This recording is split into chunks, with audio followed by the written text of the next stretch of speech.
Many games, particularly open world games, have adopted a quantity over quality approach in recent years.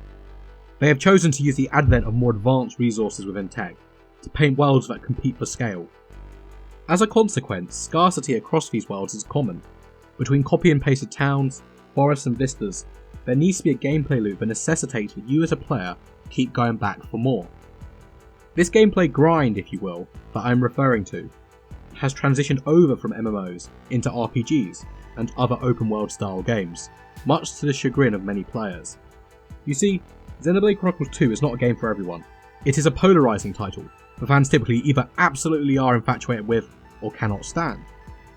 One of the biggest elements that will decide whether you implore others or admonish them when it comes to this game is its core gameplay loop, the grind that you will undertake if you want to get the most out of this game.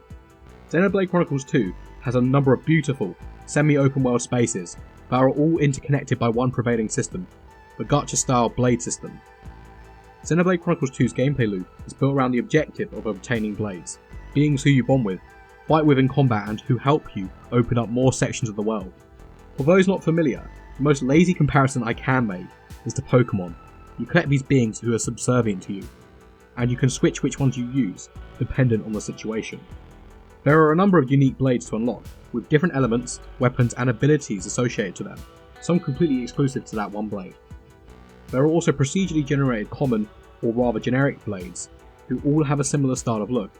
This gacha style system is inherently divisive. It appeals to those who enjoy the grind and reward motion. It can frustrate those who prefer a more casual experience. For me, it was a system that kept me hooked, lost me many hours, and was also the brunt of frustration I had towards this game. So, let's take a look at the system in all its fantastically frustrating glory.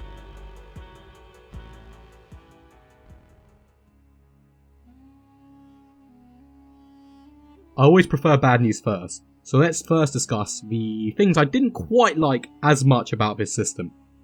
I mentioned earlier that the blades you have will need to be switched based on the circumstances you find yourself in. Each blade has certain attribute levels, such as one blade perhaps having Earth Mastery level 1, whilst another could have Super Strength level 4. These stats may need to be a certain level to enable you to access a hidden area or even part of a side quest. Now, conceptually, I actually like the idea of each blade having their own stats, their own circumstantial uses. However, this system does not respect the player's time.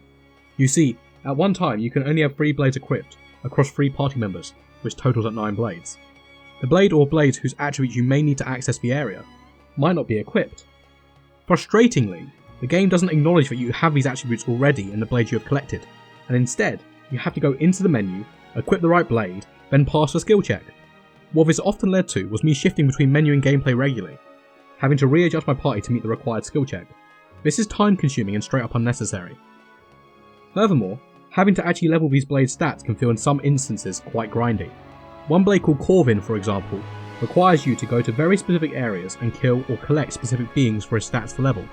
Similarly, Ursula's blade quest, which is incredibly infamous now amongst the community, is full of absurd amounts of grind and requires you to hop between a menu every 10 or so minutes to set up missions for her. Missions that involve setting up a whole squad of blades, for which you cannot save preset squads for some reason. You have to manually set them up each time.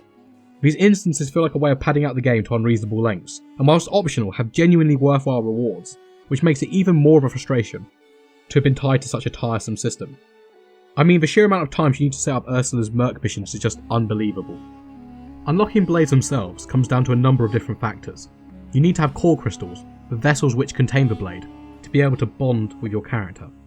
These crystals vary in quality, from common, rares, legendaries, and even crystals that guarantee a specific blade. But it is not as simple as simply opening these crystals.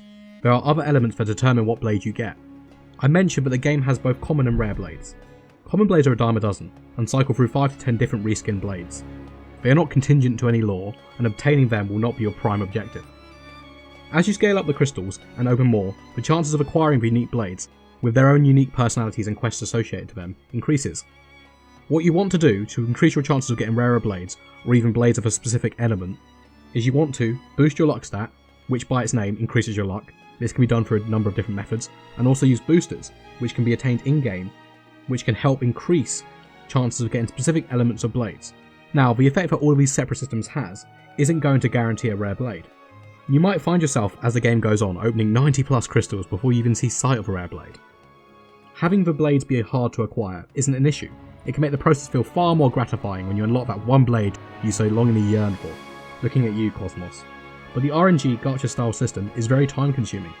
I would have preferred if there was a method or multiple methods that could guarantee a certain blade. The game does allow some blades to be obtained through narrative and side quests, and I do wish they had doubled down on this, as the RNG is quite off-putting, and what will be one of the determining factors in terms of whether a player will enjoy this game or not. Now on the flip side, blades as a concept are so cool. Look, they aren't a new concept entirely. I likened them to Pokemon earlier, or even the personas you can obtain in the Persona series. But it is evident that a lot of love and thought has gone into crafting these unique blades, and the systems surrounding their development. Each rare blade has a very, very distinct design. Not all of them appeal to me personally, but across the board there is going to be at least 5 or 6 that a player will look at and go, damn, I wish I had one of these by my side in real life. The system itself taps into the same addictive loop that collecting cards, building your ultimate team, or even unfortunately loot crates hold. Except there are no microtransactions. Hooray! And obtaining a blade feels like as much of an epic moment as it would feel like in the Xenoblade universe. One area where I was really impressed by the blade system was in the side quests that furthered the blade's gameplay and character development. Each blade's progression is tied to their affinity chart, and at certain progression milestones, side quests will unlock, which allows the blades to progress to the next level.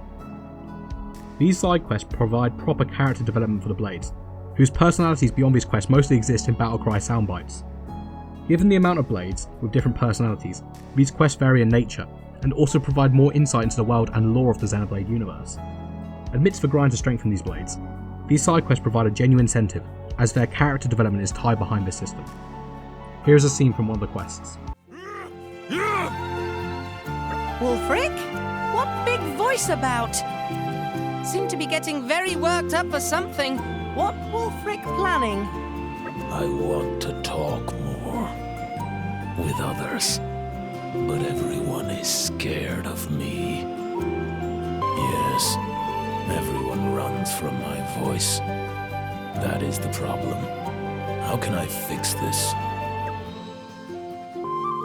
That old bat's struggling a bit. Why don't you go and help her out? Oh my!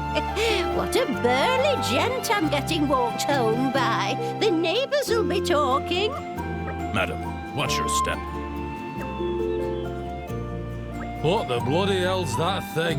Whoa, you're in there, dude. Did you get her number? The diversity in the design of the blades and the weapons and stats they hold also keeps the game fresh. There are countless hours to be spent trying and testing different blades, different party setups and weapon combinations to find that one perfect formula that works for you. The blades have many facets to them, and the different stat modifiers and builds that can be created through using different blades in tandem encourages experimentation, even 60, 70, 80 hours in. Variety of weapons and arts between blades, and the differences also found in which character or driver you're using is impressive in magnitude. Matching the right blade type to the driver is also a satisfying decision. Even finding out the blade's favourite food, drink and books as a mechanic is so simple, yet satisfying. Finally, from a narrative perspective, I appreciated the philosophy tapped into behind these blades, and with it the subsequent moral questions that stem from this. Without delving into spoilers, this adds an extra layer to the blades themselves, putting them beyond a gimmick into a genuine conversation starter about some very interesting philosophical postulations. Blades ultimately keep the gameplay fresh and the loop ticking. The game's formula is reliant on the player buying into this concept, becoming invested in obtaining each and every blade, and putting up with the grind as a byproduct of this design. Nevertheless, there are some strange design choices that, if removed or modified, would make this system feel far less tiresome. You can see that the designers had a great time developing these different blades, and that is reflected in each rare blade feeling unique and worth progressing. Across the board, this system encourages experimentation, and was crucial in helping me never get bored of what is a very, very long game. I'm keen to see how this concept can be expanded upon for any future games, and I anticipate many more hours lost to an engaging, but hopefully more user-friendly system.